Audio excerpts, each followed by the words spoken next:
नमस्कार दोस्तों, स्वागत है आपका हमारे YouTube चैनल जीके ट्रैकर पे। देखिए फ्रेंड्स, आज के वीडियो में हम बात करेंगे जो हमारी एक सीरीज है उत्तराखंड जीके एमसीक्यू सीरीज, जिसमें आप सभी जानते हैं बुक वाइज एमसीक्यूज हम कवर कर रहे हैं। उत्तराखंड की अलग अलग किताबों को इस सीरीज में कवर कर रहे हैं। अजय सिंह रावत जी की पुस्तक को कर चुके हैं और बलूदी जी की पुस्तक को कर रहे हैं। बलूदी जी की पुस्तक में जनपदवार हमारा चल रहा था। चमोली जनपद के एमसीक्यूज हम इसमें कवर कर रहे हैं। अभी तक हमने इस सीरीज की टोटल 38 क्लासेस को कवर कर लिया है। अगर आपने इन क्लासेस को नहीं देखा है तो आप इनको प्लेलिस्ट में जाके देख सकते हैं। उत्तराखंड की ज्योग्राफी को लेकर के बलूदी जी की पुस्तक में काफी अच्छे क्वेश्चंस, काफी अच्छे फैक्ट्स यहां पर दिए गए हैं। इस सीरीज में आपको वो देखने को मिल जाएंगे। साथ में एक्स्ट्रा जो क्वेश्चंस हैं वो भी आपको इस सीरीज में मिलेंगे। आज वहीं से आगे चलेंगे जहां पर लास्ट वीडियो में छोड़ा था। चमोली जनपद के क्वेश्चन चल रहे थे, वहीं से आगे कंटिन्यू करेंगे। तो चलिए दोस्तों, आज की वीडियो को शुरू करते हैं। आज का हमारा पहला सवाल है, निम्न में से कौन से केदार चमोली जनपद में स्थित है? राज्य में आप जानते हैं पंचबद्री जैसे हैं वैसे ही पंच केदार भी हैं। पंचबद्री के बारे में हमने कल की क्लास में बात करी थी। पंच केदारों की बात करें, पंचबद्री जो है वो पांचों के पांचों चमोली जनपद में आते हैं। पंच केदार में से जो आपके प्रथम केदार, द्वितीय केदार और तृतीय केदार हैं वो आते हैं आपके रुद्रप्रयाग जनपद में। ठीक है, जो चौथे और पंचम केदार हैं ये दोनों आते हैं चमोली जनपद में। पहले केदार कौन है? तो जो केदारनाथ धाम है। द्वितीय केदार मदमहेश्वर नाथ को माना जाता है। तृतीय केदार तुंगनाथ को माना जाता है। चतुर्थ केदार है रुद्रनाथ और पंचम केदार है कल्पनाथ। ठीक है, तो रुद्रनाथ और कल्पनाथ जो है चतुर्थ और पंचम केदार वो चमोली जनपद में है। यहां पर आप विकल्पों में देखेंगे तो ऑप्शन सी आपको देखने को मिलेगा। ऑप्शन सी हमारा सही आंसर होगा। जो मदमहेश्वर नाथ है द्वितीय केदार, तुंगनाथ तृतीय केदार, केदारनाथ ये प्रथम केदार, ये रुद्रप्रयाग में है। रुद्रनाथ और कल्पेश्वर या कल्पनाथ जिनको कहते हैं वो आपके चतुर्थ और पंचम केदार हैं, चमोली जनपद में स्थित है। रुद्रनाथ को लेकर के 2-3 क्वेश्चन बनते हैं। पहला क्वेश्चन तो यही हो गया, ये कौन से क्रम के केदार माने जाते हैं? तो चतुर्थ केदार। दूसरा क्वेश्चन, कौन से केदार पितृतीर्थ के रूप में फेमस हैं और कौन से केदार ब्रह्मकमल के लिए भी प्रसिद्ध हैं? तब भी आंसर होगा रुद्रनाथ। रुद्रनाथ में भगवान शिव के किस भाग की पूजा करी जाती है? तो यहां पर भगवान शिव के रौद्र मुख की पूजा करी जाती है। ठीक है, नेक्स्ट है, रुद्रनाथ धाम की शीतकालीन पूजा कहां पर की जाती है? तो रुद्रनाथ धाम चमोली जनपद में है। इनकी शीतकालीन पूजा गोपेश्वर में की जाती है। ऑप्शन सी हमारा सही आंसर हो जाएगा। ठीक है, जो प्रथम और द्वितीय केदार हैं यानी मुख्य केदारनाथ धाम और मदमहेश्वर नाथ, ठीक है, इनकी शीतकालीन पूजा ऊखीमठ में करी जाती है। ओंकारेश्वर मंदिर है ऊखीमठ में, वहां पर। जो तृतीय केदार हैं जिनको कहते हैं तुंगनाथ, इनकी शीतकालीन पूजा आपके मक्खू मठ में की जाती है। चतुर्थ केदार जो है रुद्रनाथ, इनकी शीतकालीन पूजा गोपेश्वर में होती है। और जो पंचम केदार हैं कल्पेश्वर नाथ, वे केदार शीतकाल में भी उनके कपाट बंद नहीं होते, वो 12 महीने खुले रहते हैं। ठीक है, नेक्स्ट है, भगवान शिव की जटा की पूजा किस स्थान पर होती है? तो भगवान शिव की जटा की पूजा ये होती है कल्पेश्वर में। ऑप्शन सी हमारा सही आंसर होगा। कल्पेश्वर या कल्पनाथ धाम के नाम से जाना जाता है। पंचम केदार है। पूरे वर्ष भर यह मंदिर खुला रहता है। यहां पर भगवान शिव की जटा की पूजा की जाती है। ठीक है, किस शैली में बना हुआ है? तो नागर शैली में बना हुआ है। निम्न में से कौन सा प्रयाग पंच प्रयागों में शामिल नहीं है? लास्ट वीडियो में हमने पंचधाराओं के बारे में बात करी, पंचशिलाओं की बात करी, हमने पंच कुंड की वहां पर बात करी, पंचबद्री को भी देखा, पंच केदार की भी हमने बात करी। पंच प्रयाग कई बार इनको लेकर क्वेश्चन बने हैं, सिंपल से क्वेश्चन है। इनमें से पंच प्रयाग में कौन शामिल नहीं है? तो केशव प्रयाग जो है आपका, ये पंच प्रयाग में शामिल नहीं होता है। ऑप्शन ए हमारा सही आंसर होगा। 5 प्रयागों में से जो उत्तराखंड के अंदर पंच प्रयाग हैं, उनमें से 3 प्रयाग चमोली जनपद में आते हैं। एक है हमारा विष्णु प्रयाग, एक है हमारा नंद प्रयाग और एक हमारा कर्ण प्रयाग। ठीक है, ये कहाँ है? ये आपके चमोली जनपद में है। चौथा जो प्रयाग है वो रुद्रप्रयाग है, वो रुद्रप्रयाग जिले में है। और 5वां है देवप्रयाग जो टिहरी में पड़ता है। ठीक है, नेक्स्ट है, नारद मुनि ने किस स्थान पर भगवान विष्णु की पूजा करी थी? तो किस प्रयाग में नारद मुनि ने भगवान विष्णु की पूजा करी थी? सही आंसर हो जाएगा विष्णु प्रयाग। ऑप्शन सी हमारा सही आंसर होगा। विष्णु प्रयाग पंच प्रयागों में पहला प्रयाग माना जाता है। अगर हम ऊपर से नीचे के क्रम में बात करें तो कई बार क्रम लगाने को आता है, तो आपने क्रम याद करना है, वन का रुद्र और देव। व से विष्णु प्रयाग, ना थे नंद प्रयाग, का से कर्ण प्रयाग, रुद्र प्रयाग और देव प्रयाग। ठीक है, तो पहला प्रयाग है विष्णु प्रयाग, अलकनंदा और पश्चिमी धौली गंगा के संगम पर यह प्रयाग स्थित है। ठीक है, नेक्स्ट है, नंदाकिनी और अलकनंदा का संगम कहां पर होता है? सिंपल सा क्वेश्चन है, लेकिन इसके साथ हम अतिरिक्त तथ्यों को भी साथ साथ कवर करते हैं, जिससे आपका जो बेसिक है वो भी मजबूत रहे और जो नए फैक्ट हैं वो भी आपको साथ में मिलते रहे। दोनों का संगम सिंपल सा हो जाएगा, नंद प्रयाग में होता है। ठीक है, नंद प्रयाग का मूल नाम क्या था? अगर ऐसा क्वेश्चन आ जाए तो कुछ जगहों पर दिया गया है कि नंद प्रयाग का मूल नाम कासु था। ठीक है, जो नंदाकिनी नदी है आपके, वो त्रिशूल पर्वत के नंदा घुघुटी से निकलती है। ठीक है, नेक्स्ट है, आदि गुरु शंकराचार्य ने पूर्णागिरि पीठ की स्थापना कहां पर करी थी? देखिए, शंकराचार्य के द्वारा पूर्णागिरि पीठ यह स्थापित करी गई थी जोशीमठ में। ऑप्शन सी हमारा सही आंसर होगा। अगर सवाल ऐसा भी आ जाए कि आदि गुरु शंकराचार्य की तप स्थली भी कहां पर है, तो वो भी जोशीमठ है। तप स्थली भी यहीं पर है, यहीं पर उन्होंने पूर्णागिरि देवी पीठ की स्थापना करी थी। ठीक है, यहीं पर नरसिंह मंदिर भी स्थित है, जिसे कत्यूरी राजा बसंत देव ने बनाया था। ठीक है, इसके अलावा जोशीमठ को लेकर सवाल बन सकता है कि जोशीमठ किस नदी के तट पर है? तो यह आपके अलकनंदा के तट पर स्थित है। ठीक है, पूर्णागिरि पीठ की स्थापना यहां पर हुई, शंकराचार्य की तपस्थली भी यही है। एक और क्वेश्चन, रामायण काल का जो एक दैत्य था जिसका नाम था बाणासुर, इसकी राजधानी कहां पर थी? तो रामायण काल के दैत्य बाणासुर की राजधानी भी जोशीमठ में स्थित थी। ठीक है, नेक्स्ट है, उत्तराखंड का सबसे बड़ा बुग्याल कौन सा है? बुग्यालों को लेकर के भी सवाल आ जाता है।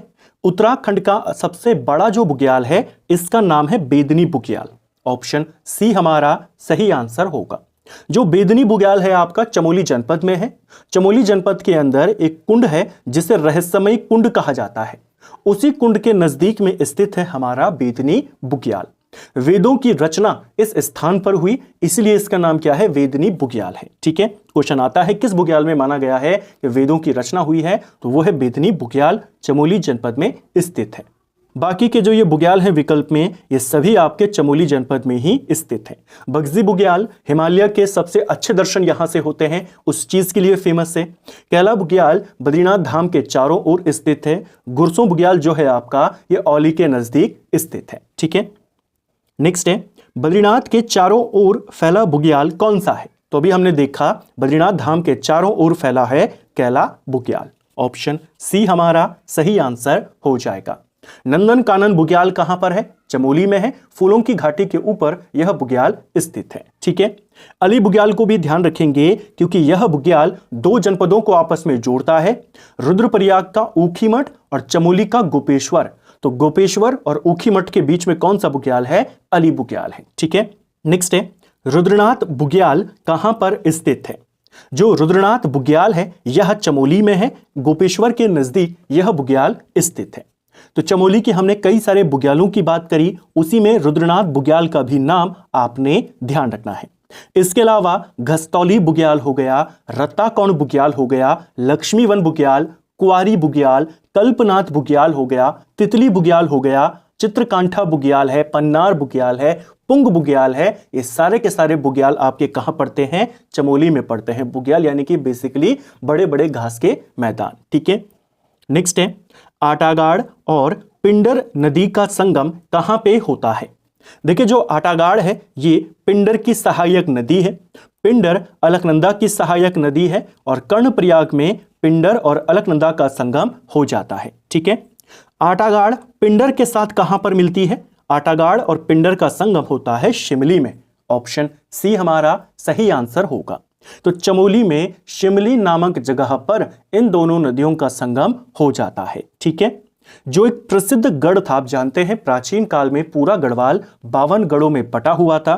जो सबसे प्राचीन गढ़ माना जाता है जहां पर पवार वंश की स्थापना हुई, जिसका नाम है चांदपुर गढ़। ठीक है, चांदपुर गढ़ भी आपके वर्तमान चमोली जनपद में पड़ता था। यह चांदपुर गढ़ जो है ये इसी अटागाड़ के तट पर स्थित था। ठीक है, नेक्स्ट है, देवसारी परियोजना किस नदी पर बनी है? देवसारी परियोजना की बात करें, यह बनी हुई है हमारी पिंडर नदी के ऊपर। ऑप्शन बी हमारा सही आंसर होगा। ठीक है, पिंडर नदी पर कुछ बांध, कुछ परियोजनाएं बनी हैं जो पेपर में आती हैं। तो पहले आपने देवसारी परियोजना को याद रखना है, पिंडर नदी पर है। एक आता है बगौली बांध, ये किस नदी के ऊपर बना हुआ है? ये भी पिंडर नदी पर बना हुआ है। ठीक है, एक आता है पाडुली बांध, ये भी पिंडर नदी के ऊपर है। और एक आता है मेलखेत बांध, ये भी पिंडर नदी के ऊपर बना हुआ है। ठीक है, नेक्स्ट है, राजवक्ती परियोजना किस नदी पर है? तो राजवक्ती परियोजना की बात करें, यह आपके चमोली में है, नंदाकिनी नदी के ऊपर बनी हुई परियोजना है। ऑप्शन बी हमारा सही आंसर होगा। चमोली में और कौन कौन सी परियोजनाएं हैं? जैसे हमने ऊपर देखी देवसारी परियोजना, कुछ बांधों के नाम देखे जो पिंडर पर बने हैं, यह नंदाकिनी नदी पर बनी हुई है राजवक्ती परियोजना। इसके अलावा आती है विष्णुगाड़ पीपल कोटी जल विद्युत परियोजना, अलकनंदा नदी पर बनी है, चमोली में स्थित है। लाटा तपोवन परियोजना अलकनंदा पर बनी हुई है। उर्गम परियोजना चमोली में है, वो कल्पगंगा के ऊपर है। ठीक है, तपोवन विष्णुगाड़ परियोजना पूछेगा, वो धौलीगंगा के ऊपर बनी हुई है। पौराणिक स्थल अथारी कहां पर स्थित है? तो यह भी पेपर में पूछा गया था कि जो पौराणिक स्थल है हमारा अथारी, ये कहां स्थित है? ये आपके ग्वालदम में है, चमोली में ही है, लेकिन एग्जैक्ट लोकेशन पूछी गई थी, तो चमोली के ग्वालदम में स्थित है हमारा अथारी। ठीक है, पौराणिक स्थल के रूप में काफी फेमस है। ग्वालदम की बात करें, ग्वालदम को लेकर के आपसे कुछ क्वेश्चन बनते हैं। ग्वालदम अपने सेब और चाय के उत्पादन के लिए फेमस है। ठीक है, ग्वालदम से ही आपने याद करना एक प्रसिद्ध युद्ध, ग्वालदम का युद्ध। कब हुआ था ग्वालदम का युद्ध? 1581 में हुआ था, गढ़वाल के राजा बलभद्र शाह और चंद राजा रुद्रचंद के बीच में। ठीक है, इसी युद्ध में जो कत्तूरी राजा था सुकाल देव, इसने गढ़वाल के शासक बलभद्र शाह की मदद भी करी थी और इसी युद्ध में सुकाल देव रुद्रचंद के हाथों मारा गया था। ठीक है, जो ग्वालदम है आपका बेसिकली चमोली और बागेश्वर के बॉर्डर पर पड़ता है और अपने प्राकृतिक सुंदरता के लिए काफी प्रसिद्ध है। फूलों की घाटी जैसी दूसरी घाटी कौन सी है? तो फूलों की घाटी चमोली में है, विश्व प्रसिद्ध है। इसी की तरह एक और घाटी चमोली में है जिसका नाम है चिनाब घाटी। ऑप्शन सी हमारा सही आंसर होगा। चिनाब घाटी को दूसरी फूलों की घाटी कहा जाता है। ठीक है, तो इसको भी आपने ध्यान रखना है। इसके अलावा उर्गम घाटी की बात करें तो यह भी चमोली में स्थित है। जो चमोली का फेमस एक मंदिर है बंसी नारायण मंदिर, वह इसी उर्गम घाटी में स्थित है। यह वही मंदिर है जो साल में सिर्फ एक दिन खुलता है, रक्षाबंधन पर। सवाल पेपर में बना था, तो इसको भी इसी के साथ नोट करते हुए चलें। इसके अलावा चमोली में एक और घाटी है फेमस, जिसका नाम है नीति घाटी। नीति घाटी जो है यह टिम्मरसैंण के नामक जो धार्मिक स्थल है उसके लिए फेमस है। यहीं टिम्मरसैंण में ही बर्फ का शिवलिंग हमें देखने को मिलता है। ठीक है, इसके अलावा चमोली के अंदर शोल घाटी है, यह भी चमोली में है। उर्गम घाटी है, हेलंग घाटी है, निजमुला घाटी भी चमोली में आती है। ठीक है, अंजनी माता का प्राचीन मंदिर किस शिखर पर स्थित है? तो हनुमान जी की जो माता है, अंजनी माता का जो प्राचीन मंदिर है, यह आपके चमोली में है, संजीवनी शिखर पर स्थित है। ऑप्शन बी हमारा सही आंसर होगा। औली के नजदीक यह पड़ता है। चमोली के डुंगरी गांव में स्थित गोरखा गुफा को प्रसिद्ध करने का श्रेय किसे दिया जाता है?